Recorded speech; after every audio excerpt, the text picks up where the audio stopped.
Et à 7h21, place à l'édito de Laurent Tessier. Bonjour Laurent. Bonjour à tous. Vous nous dites ce matin, Laurent, que tout se banalise en France aujourd'hui. Oui, tout se banalise aujourd'hui, c'est catastrophique. Chaque lundi, nous pourrions faire le bilan des violences du week-end. J'écoutais hier Thibaut de Montbrial dans le grand rendez-vous présenté par Pierre de Villeneuve sur Europe 1 et CNews.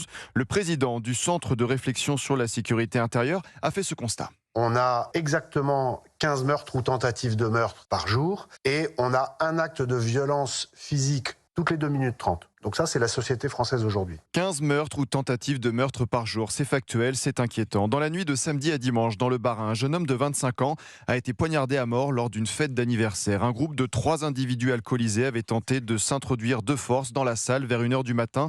Mais le ministre de l'Intérieur, Laurent Nunez, nous répétera ses propos tenus sur France Inter fin janvier. On ne vit pas dans la France orange mécanique, il faut arrêter de raconter n'importe quoi, on n'est pas dans une France coupe-gorge. Pendant ce temps, Emmanuel Macron nous répétera son bilan, ses années à l'Élysée. Ça fait 9 ans que je suis là. On a épousé une époque ensemble. C'est chouette, c'est la vie. Tout continue d'être banalisé en France. Nous vous avons parlé sur Europe 1 de Théo, un étudiant âgé de 19 ans, passé à tabac, violemment agressé 3 fois à Lyon par une bande de mineurs. Sa mère Florence est intervenue hier dans l'émission Elliott Deval et vous sur Europe 1. Aujourd'hui, les parlementaires, Monsieur Macron, toutes ces personnes-là s'en foutent. Moi, j'ai fait un email que j'ai envoyé 120 fois aux chaînes nationales. On ne m'a jamais répondu. À tous ceux qui n'en parlent pas, pour ne pas faire de vagues, qui trouvent que ce n'est pas un sujet, écoutez la détresse de cette mère de famille. On me crache au visage en ignorant ma parole. Voilà où est notre pays. Je suis démunie, je suis détruite. Je suis française.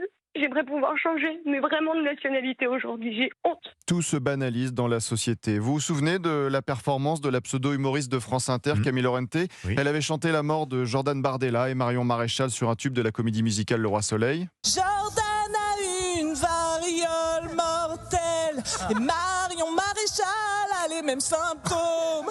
Si tu veux, on l'achète. Eh bien, pour le directeur des programmes de France Inter, Laurent Goumard, c'était de l'humour politique. Il s'est exprimé vendredi dans les rendez-vous de la médiatrice. Les principes de l'humour politique, le principe c'est de s'appuyer et de jouer avec le discours dominant. Plus l'humour va fonctionner comme un contre-pouvoir. Et France Inter est bien le lieu du droit des humoristes à choquer, à bousculer. Choqué, bousculé en chantant la mort. Tout se banalise et là, le meilleur arrive, le pluralisme. Le programme politique de l'humour, eh bien c'est le pluralisme. 30 humoristes s'expriment sur l'antenne chaque semaine. 13 rendez-vous d'humour par jour. Le pluralisme chez les humoristes de France Inter. Là, j'avoue, merci au service public de m'avoir fait rire. Merci beaucoup Laurent Tessier. On retrouve tous les après-midi sur Europe 1 de 16h à 18h. Vous êtes le rédacteur en chef de Pascal Pro et vous.